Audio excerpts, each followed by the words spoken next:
Izay ihany koa ny ao Antsiranana fa ny teratany Karana indray ao an-toerana ny tena lasibatry ny fanafiana.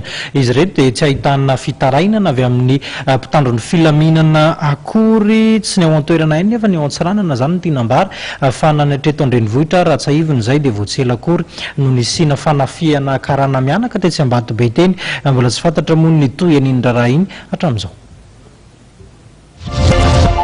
Mavarina ny zavatra mitranga ao Antsiranana ankehitriny amin'ny lafin'ny fandriampahalemana raha toa ka efa milamindamina ny hetsika ataon'ireo vondron'ny tanora isaky ny fokotanjy toy ny forage, ny togo sy ny pirate ary ny hafa ihany koa dia ny fanafiana amin'ny tapedina teratany Karana no mantsaka kanefa dia mangingina ny fisehony. Ny antony rehefa antonina ny commissaire central ny commissariat d'ego dia tsy nisy fitarainana momba izany ary tsy nisy ihany koa nisy ondresaka azy. Loharanobavao avy ao anatin'ireo Karana nefa nilaza fa tsy latsaky ny enina ny fanafiana Karana nanomboka tamin'ny farany taona hatramin'ny volana janoary lasa teo. Farany teo ny alahady 10 mars tamin'ny 4 ora maraina dia nisy evada ny sarotava nitondra fitaovam-piadiana mahery vaika nanafika Karana mpandraraha eo amin'ny sehatry ny fitanterana. Raha araka ny fantatra dia lasa ny vola vahiny matevitevina tamin'izany.